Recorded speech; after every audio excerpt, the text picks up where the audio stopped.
Question number 2, Liam Kerr. Thank you, Presiding Officer. To ask the Scottish Government what its response is to reports that 506 sex offenders in Scotland have changed their name in the past 2 years. Cabinet Secretary Angela Constance. Presiding Officer, there are not 506 individuals that have changed their name. There are 506 instances where any form of registered name was changed or updated.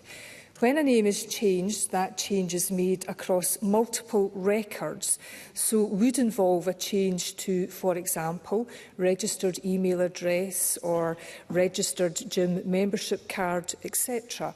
So multiple instances of a reported change could be attributed to a smaller number of individuals that may have changed some detail of their name. Sex offender notification requirements apply to the individual, irrespective of what name they use, and where a registered sex offender changes names, they must let the police know within 3 days or they breach their notification requirements. Liam Kerr. I thank the Cabinet Secretary for that answer, but I'm not sure that querying the figures in an FOI is going to reassure the public particularly. And disappointingly, what I didn't hear there was a commitment to legislate to ensure that this is absolutely watertight. The Cabinet Secretary must surely see that this is a system open to abuse. Now, the Scottish Conservatives have been calling on the government to implement changes around sex offenders changing their name for years, similar to those in the UK Crime and Policing Act. So will the Cabinet Secretary now commit to bring in similar legislation to Scotland before the next election? Cabinet Secretary. Presiding Officer, let me start by assuring Mr Kerr that my officials are in regular contact with Police Scotland and indeed officials across the UK in relation to all matters in and around public protection. The UK Crime and Policing Bill, which is currently before the UK Parliament, does include proposals around sex offenders and name change, and I can assure Parliament that Scottish ministers are actively considering extending these measures to Scotland. Liam Kerr.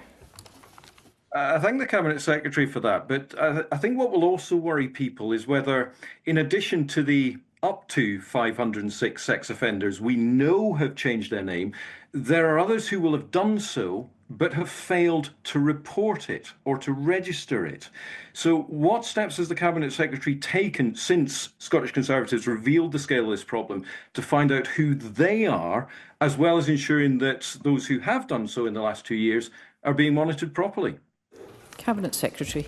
Presiding Officer, there are, of course, very strict requirements for registered sex offenders, and I'm sure all members will appreciate and accept that Police Scotland take their obligations very seriously in this regard.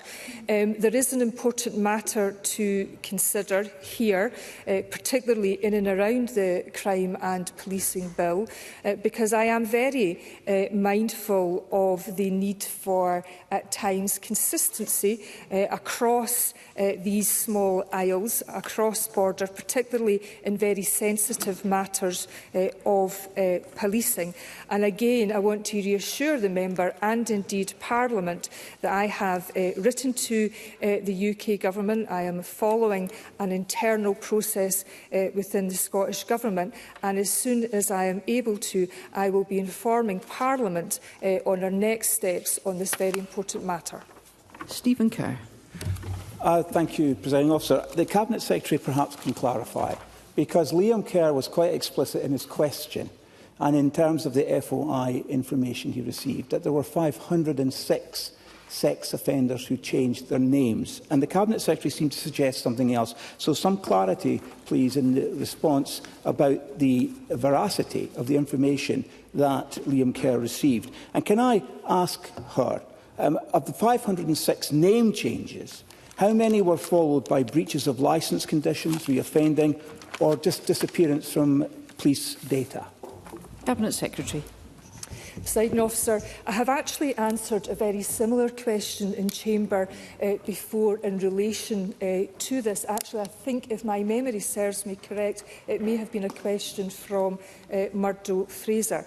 So let me repeat, when a name is changed, that change is made across multiple records, so would involve change to, as I said earlier, gym membership, registered email addresses, and so a name can be changed on multiple records, and that will be attributed to a smaller number of individuals. The information that Mr Kerr, both Mr Kerrs refer to relates, I believe, to a freedom of information from Police Scotland. We can, of course, try and clarify that information further, and I would be happy to write to both Mr Kerrs further on this matter. And Douglas Ross. Sorry, I don't think the Cabinet Secretary should be offering to write. She has come to the Chamber today to ask a lodged question where she knows the query is about 506 sex offenders changing their names. Yep. So if she can confidently stand up and say that is not 506 individuals, it is the number of changes made, can she tell us how many sex offenders have changed their names? That is a simple question that she must be able to answer, given what she has previously said. Cabinet Secretary. Presiding Officer, it is of deep regret that members seem incapable of listening. So let me repeat once again that on the information that is at my disposal from Police Scotland is that there are not 506 individuals. Please, Presiding Officer, I am not putting up with this. This is just a Sorry, Cabinet Secretary. I am not putting up with this. Mr Ross, when you have put a question, please be courteous and listen to the response quietly. Cabinet Secretary.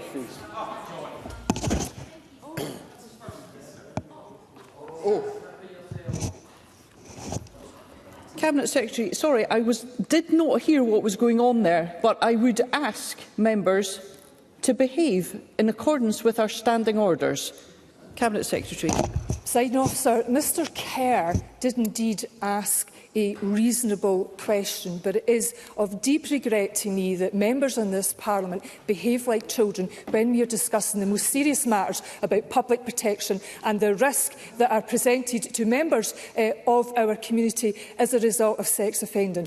And I have went to lengths that are right and proper in terms of my engagement both with the past and current UK Government in and around how we can cooperate on these matters in a pragmatic way, bearing in mind that we all share an island irrespective of our different legal systems. And let me repeat, just for accuracy, there are not 506 individuals that have Cabinet Secretary, Cabinet Secretary, Mr Ross, I will not ask again that you refrain from shouting from your seat when you have not been called to speak. That is the last time I will ask you.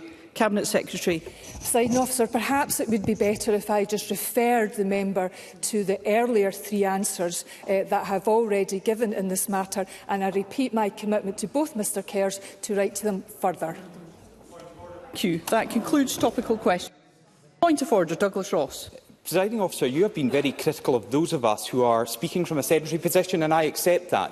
But can you confirm from the Chair that, despite being asked on 3 occasions, the Cabinet Secretary has not been able to inform this Parliament of how many sex offenders have changed their name? It is a basic question that we are not getting answers to. Mr Ross, that is not a point of order. That is not a point of order. Mr Ross, that is not a point of order. Right. Mr Ross, would you like to leave the chamber? Because if you wish to remain here, you must adhere to our standing orders.